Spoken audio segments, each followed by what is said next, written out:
শানবাগের সাবেক উপজেলা চেয়ারম্যান আবুল কালাম আজাদ ভাই উপস্থিত, এখানে সাবেক চেয়ারম্যান এবং অন্যান্য সকল স্তরের নেতৃবৃন্দকে আসসালামু আলাইকুম।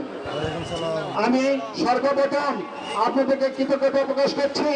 আজকে আপনারা এই অনুষ্ঠানের মাধ্যমে আমাদের গত 35 বছরের যে অত্যাচার ও নিরূপিত হয়েছেন, আপনারা যে জমিদারা খেয়েছেন এবং আপনারা যারা বিএনপি ক্ষমতা থাকতে আপনারা অবঞ্চিত হয়েছেন, আপনাদের প্রাপ্য আপনাদেরকে ফিরিয়ে দেয়নি। এবং এই সংবাদকে আমি মনে করি এটা 13 করে কেউ গ্রহণযোগ্য করবে না। এটা একটা চুক্তিপট্টি বানিয়ে রেখেছেন গত 35 বছর যাবৎ। এই সংবাদের পরিবর্তন আনতে হবে, এই জনগণের পরিবর্তন আনতে হবে। আমি মনে করি আপনাদের এই চাহিদা, আপনাদের এই আওয়াজ ইনশাআল্লাহ বাংলাদেশ জাতীয়তাবাদী দল বিএনপি ভারপ্রাপ্ত চেয়ারম্যান জনাব তারেক রহমানের কাছে পৌঁছবে।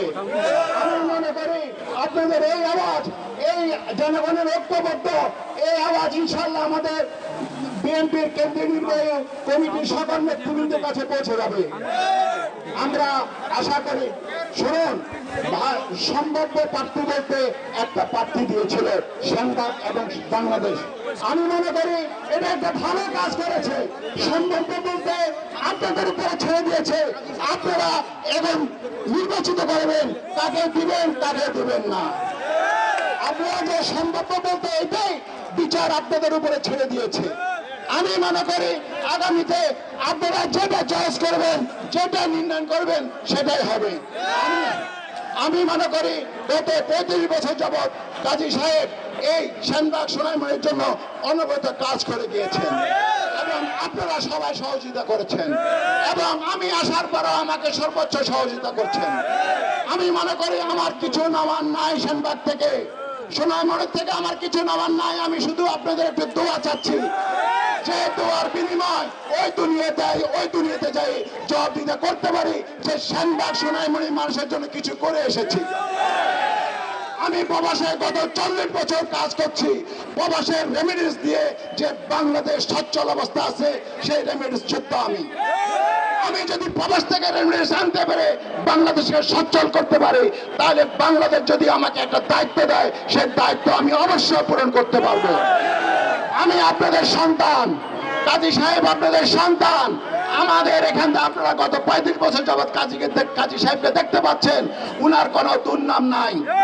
তবে উনাকে যারা গত 35 বছর যাবৎ আপনাদের এবং উনাকে রাজনৈতিক অধিকার থেকে বঞ্চিত রাখতেছেন, আমরা বলছি আগামীতে পরিবর্তন আসতে হবে।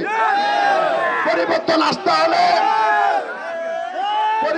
আসতে হলে আপনারা সবাই ঐক্যবদ্ধভাবে থাকতে হবে।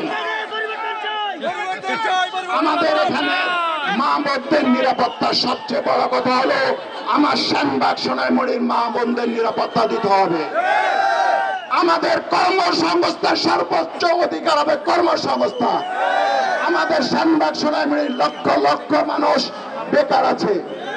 চাঁদা মুক্ত শানবাগ হতে হবে, সন্ত্রাস মুক্ত শানবাগ হতে হবে, দুর্নীতি মুক্ত শানবাগ হতে হবে।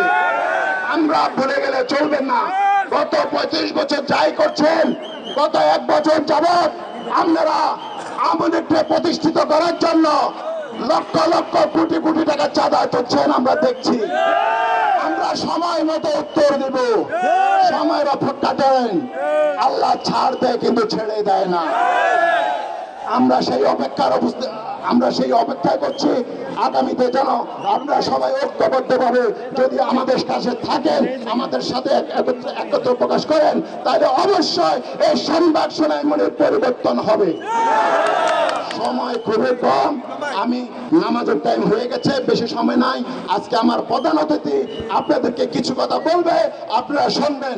আমি বারবার বলছি, আমার প্রধান অতিথি এবং আমাদের কোনো কিছু চাওয়ার নাই।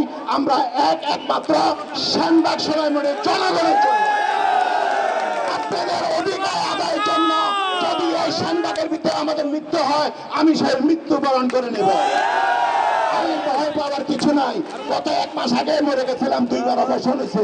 আলহামদুলিল্লাহ আপনাদের দোয়ার বরকতে আজকে এখানে উপস্থিত হয়েছি।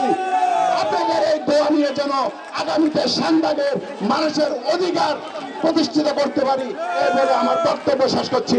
বাংলাদেশ জিন্দাবাদ, বাংলাদেশ জাতীয়বাদী দল জিন্দাবাদ।